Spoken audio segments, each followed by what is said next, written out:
समाज की दोनों भाई जय जय कहा थन छेरी कत मन मारे आई दादा मल्ल देख तो कैसे चुपे चाप बैठे हैं।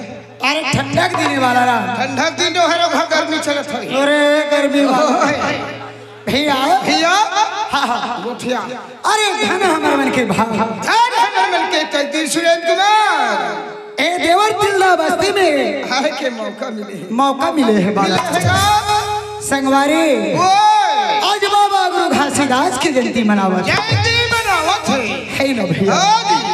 अरे बाला सुरेन आए हैं पूरा संगीत वरी अब आए हैं कहा मस्त खाना खिले है नहीं बाला राम। अरे आवा सात दार भात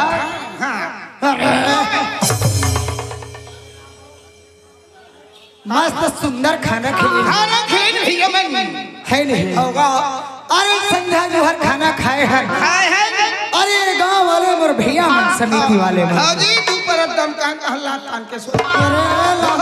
वाले कैसे यहाँ सोए बर आए हैं सोए रहे तेल बतावा। अरे संगवारी एमन जय ने कही रे इमन जय ने कही नहीं कही भैया काबर तय जय जय कहा था मैं जय कहा था बाकी मैं चुप कैसे गा संगवारी अरे शंकर भगवान के तिरछुल और बजरंग बली के गदा यही जग मारे का मौका मिलता है। अरे एक जार रोग डब्बा रोटी चेपटाट भैया सुने थे संगवारी अरे मैं कहो शंकर भगवान के तिरछुल बजरंग बली के गदा एती के मन दाइए अब एती के मन जम्मोधन बैठे सुरेंद्र कुमार का होने वाला रहा ये मैं सब दाइए रे ए मन जक्का जग बैठे थे हमार धर्म के दाइए वाला रहा धर्म के दाइए हाँ ये सब धन दाइए ए जम्मोधन मन दाइए वाला रहा अगर झिथरी टुरी चुंदी वाले लोग वो दाइएगा। अरे माँ तो कुल में जन्म लेके आए अरे वो एक दिन शादी हो जाएगी होगा।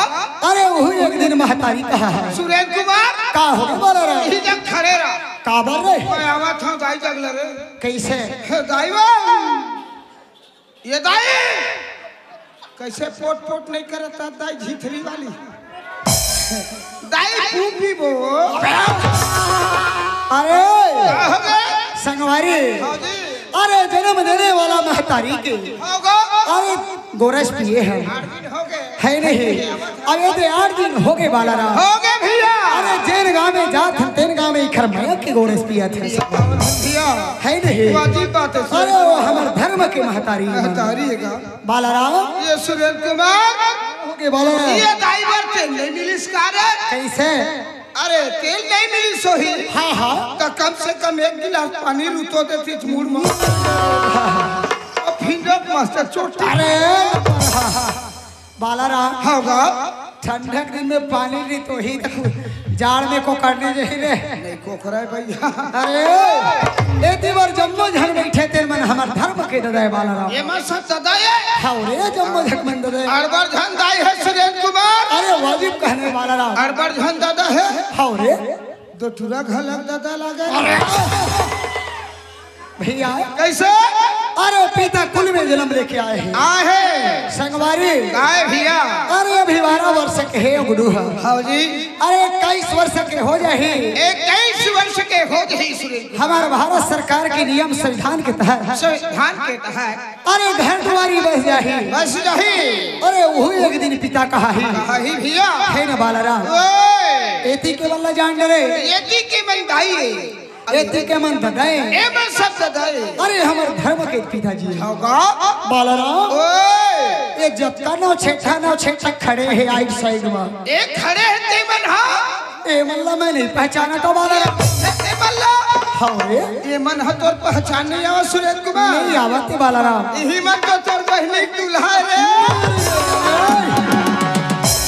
तोर पाप रथ हो दादा आनंद रहो खुशी रहो चिरौंजी खा फ्लू लीलो तो करे रहो कैसे ते शंकर भगवान तो का वो का डौकी पार्वती पागल नहीं तो कैसे अरे होगा सुने थे संगवारी हो भैया अरे ते कहे है हां जेन गांव जाता तेन गांव और बहनी दूल्हा बनाते ओए वाले तकाबर का था सोचने रे ए बता ओ अरे हम दोनों काका लगा दोनों जन भाईयन का आ नहीं हाँ जी। अरे कैसे भूला हो माया रे बात ये दादा अरे तोर माया में मैं बाला राम हाँ जी अरे रात दिन मोर छोटे भाई बाला राम है होगा अरे कहाँ जाते कि तोर पाछुल नहीं छोड़ा नहीं छोड़ेगा है नहीं हाँ हो सही बात है संगवारी अरे मोर दाई है सीतोन बात कहा था सुरेंद्र कुमार तोरे दाई है तोर दाई है सुरेंद्र कुमार हाँ बाला राम तोर दादा मोर दादा अरे मोर भाई कभी झूठ नहीं बोले बाला राम है बोला दादा है नहीं हाँ जी तोर दीदी मोर दीदी भैया हाँ हाँ तोर काकी मोर काकी हाँ बाला राम तोर दीदी मोर दीदी तोर काकी मोर काकी हाँ हाँ तोर गोसनी मोर गोसनी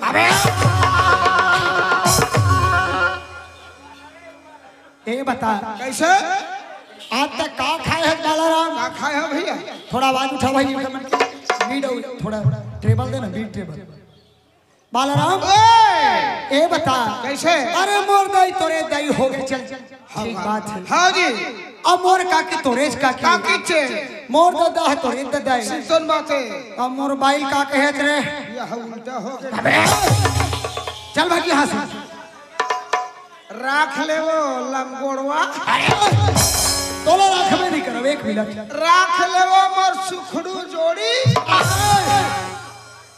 ए बाला राम इतिया क्या बात है तो हुलमाई लोग बने एक सौख लगते कारे वो लड़बड़ देख हम आई लोग मन कैसे जिन फिर नहीं हाँ हाँ हुल बने के लाग थे भैया सही में हाँ जी ते एक काम कर का काम तोर बार खरोरम ना हाँ मस्त तोर बार ले हम साड़ी साड़ी ले रे बढ़िया 2000 के ले हम 2000 5000 के ले रे अच्छा अच्छा हाँ जी आओ खर संग में सूट ले हम ले दरबे हैं हाँ हाँ ले हो हाँ। अब पहन ले पहन हाँ अब ओला कैसे कर पहन के तहा आए हाँ पहन के वही पानी भरे जाओ रे अरे भैया नहीं तो कैसे अरे क्या बात है अरे हाथ से ताली और मुंह से जयकारा और सुरेंद्र कुमार सबके सारा का सारा सारा भैया इशारा खराब नहीं सारा होगा अरे यही मुँह आके थे यही मुझा के थे अरे नामी आदमी नाम का माथे वाला रहा बदनामी आदमी बदनाम के माथे सुरेंद्र कुमार ए देवर तिल्ला बस्ती में आए हैं ये देवर तिल्ला माहन भी अरे देवर तिल्ला देवर तिल्ला हाँ देवर तिल्ला है नहीं ए बस्ती में आए हैं तो आए हैं भैया ए दाई रुदा मन से मोर हाथ जोड़ के प्रार्थना है प्रार्थना है नहीं भाई आप से पैसा कौड़ी नहीं मांगा था नहीं मांगा था प्रेम से ताली बजाना है गुरु घासीदास बाबा के नाम से जयकारा लगाना है यहाँ तक गुरु घासीदास बाबा जोक नदी नहावत हो सुरेंद्र कुमार अच्छा अच्छा एमन ताली बजा जय लगा ही ना हाँ हाँ बराबर देवल तिल्ला वाले मन हाँ बोला बुलावत के अच्छा अच्छा नहावत नहीं तू धोती छोड़ के आ गया जब गोठिया है तो उल्टा है ऐसे क्या हो गया भैया ए बता होगा धोतिल छोड़ के है जोक नदी अरे पगला गए है इसका यार कैसे कच्चा पहले थोड़े पानी छिछुआवत ही दादा कैसे है वो कच्चा छोड़ दी सूखा पहन के है का ऐसे होगा बाला हाँ जी ले चल जयकारा लगवा ले चलो गाई दादा मन से जयकारा लगाए प्रार्थना है चलो ताली बजाओ बोलो बोलो गुरु घासीदास बाबा की कुमार का हो गया बोलो ना यही जग दो चार ढाल लेके मन बजावत ताली अच्छा अच्छा अच्छा अब बाकी मन के हाथ ऐसे कोकरे हैं अरे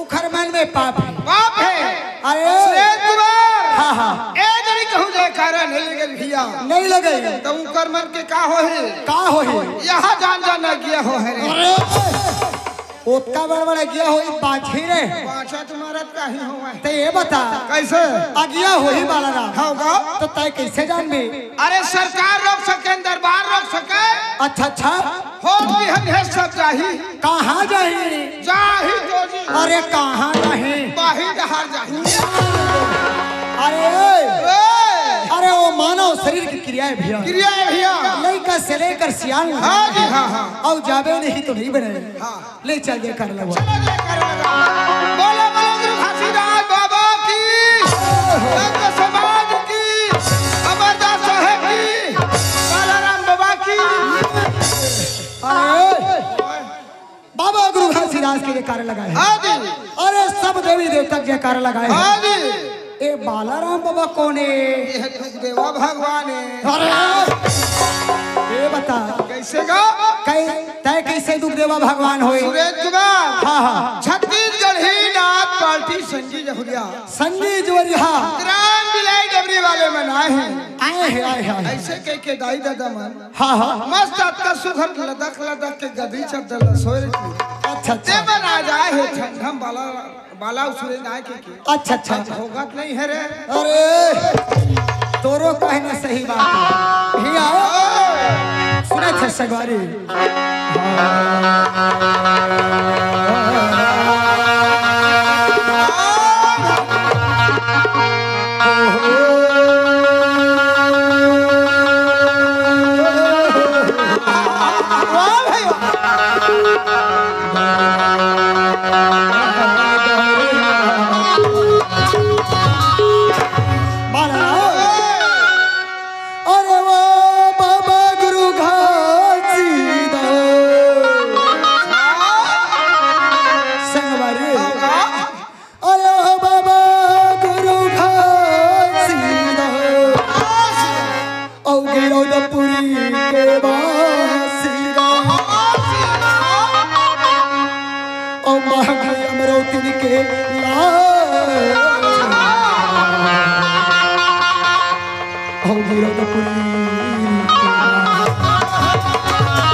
गिरौदपुरी के महंगू लाला के वो लाल था अरे गिरौदपुरी के माटी ला जोड़ कर दी अरे सत के संदेश लगा दी गांव गांव में सादा के झंडा लहरा दी अरे ओ बेटा सही बेटा नहीं और दुनिया में नाम जगा और संत शिरोमणि गुरु घासीदास और सत के संदेश अरे ओ बाबा गुरु घासीदास। हाँ जी। सत्य के संदेश ला जगह जगह में बग रही, जगह जगह संसार भाषागर में नाम चलते अपन अमृत रूपी वाणी ना। हाँ जी। गाँव गाँव में बीरवा बोझ दिया। डरे नरे नो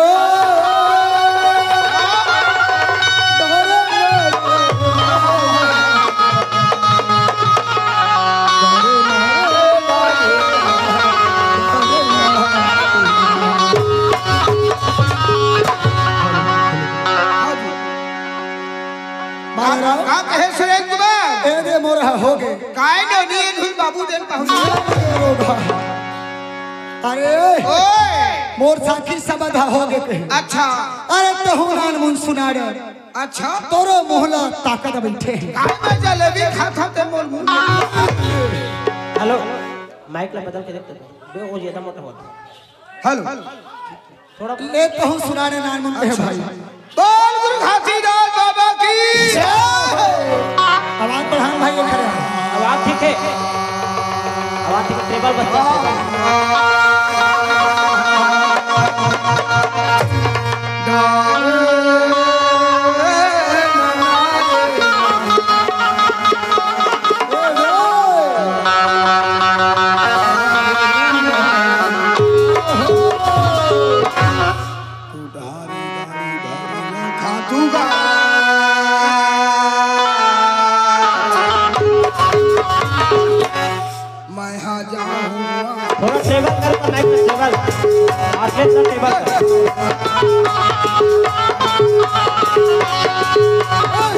हरी गाड़ी भरेला आजुगा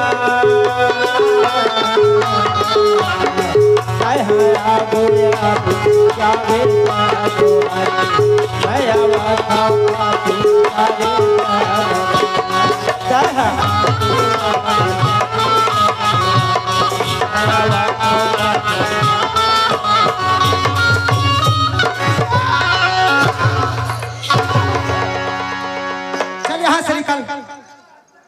और कोई काम नहीं।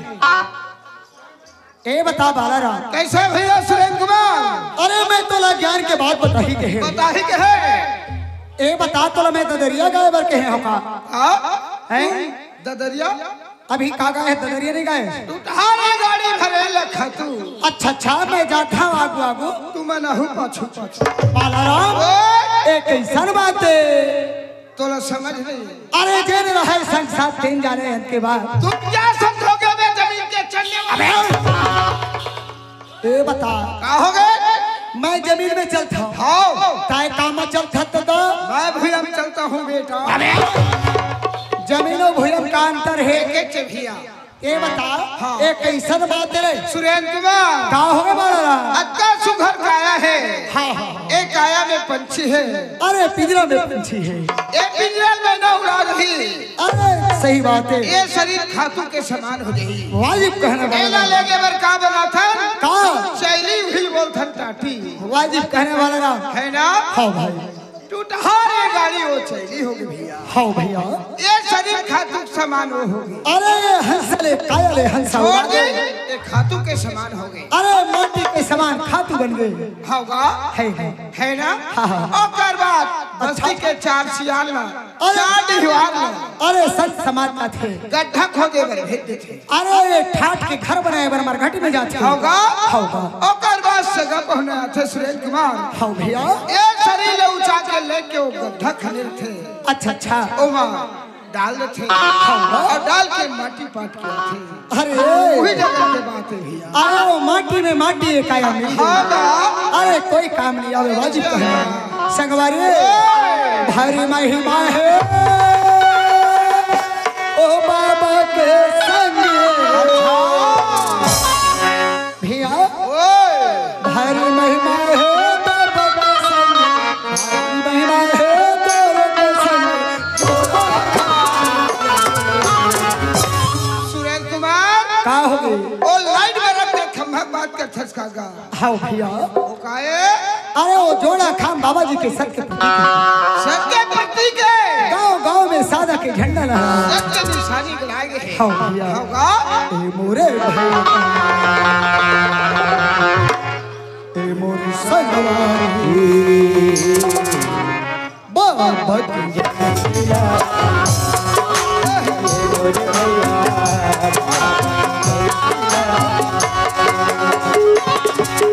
भारी महिला है बाबा के संगी, भारी महिला है बाबा के भैया, थोड़ा थाम के। चलो संगवारी हो तो बाबा के भारी महिमा है संगवारी। ये मोरे भैया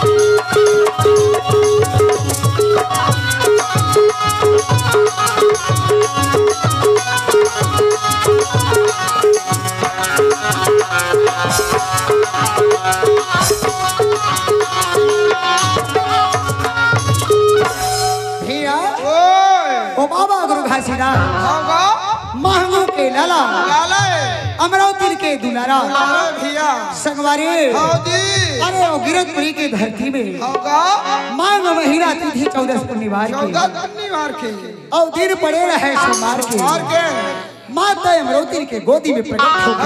हौदी वो ऐसे पुरुष है कैसे वो आकाशवाणी के सतलोकी की। होगा अरे ओए यही महिमा देख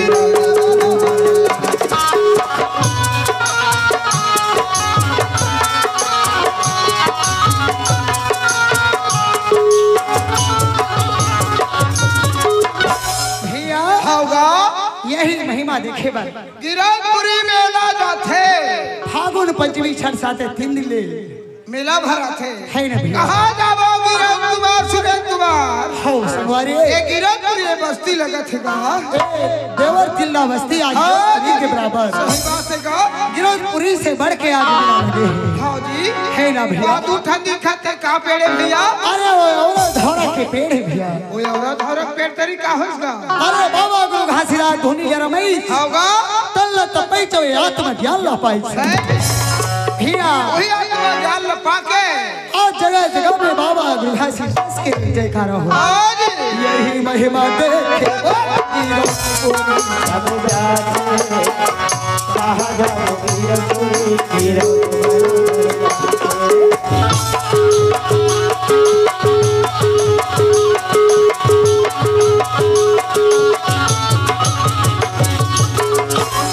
भैया ओए जोक नदी जैसा तेरे हाथ नरवनिया चरण प्रतोड़ बख्शिया।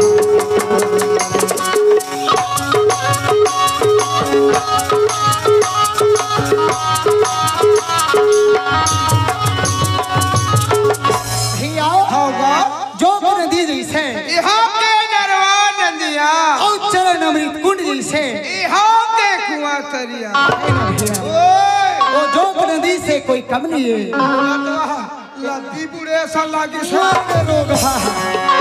देखे चिहा कैठक तालाब है ठन है दादा गे नहाए हाँ जी। कतका तालाब में मस्त है निर्मल जल भरे अच्छा बाबा के गुण लगा मन के मनौती मनाओ, बाबा के गुण लगाओ, मन के मनौती मनाओ, चलाओ चुनरी में। भैया ओए ओ बाबा के गुण लगाबो होगा मन के मनौती मनाबो। भैया चलो संत समाज सब जुड़ मिले कहाँ ठने नहीं भैया होगा ए मोरे संगवारी बाबा के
बात है बाबा गुरु घासीदास की जयंती में 15 दिसंबर निकले हैं। हाँ जी आज 24 दिसंबर हो गए होगा है नहीं भैया हाँ जी भाई के 15 जनवरी के घर जवाहे वाला अरे ख्वाब मत देख बाबू, कब जाके देकर पता नहीं ऐसे पता चल जाए और नहीं अरे पता चल नहीं वाले सुना था संगवारी क्या बात है भैया ए दे बाबा गुरु घासीदास के हाँ जी जय श्री बाबा गुरु घासीदास का आज पर्व चला थे होगा मेला भराए है मैं भरा है दादा ओइसने बाबा गुरु घासीदास के देवपंथी की हाँ जी एक राहुल वाला बाबा ए भंडार वाले ए लासी वाले हलवा चटुआ भैया ओए ये गिराहुल वाले बाबा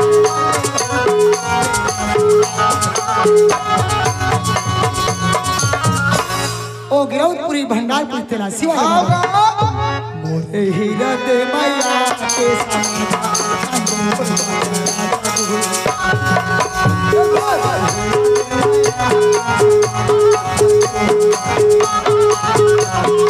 गिराउन वाले बाबा, भंडार वाले बाबा, वाले हो ये गिराउन वाले बाबा, भंडार वाले चाहे लाठी वाले हो मोरे हीरा दे ये माया के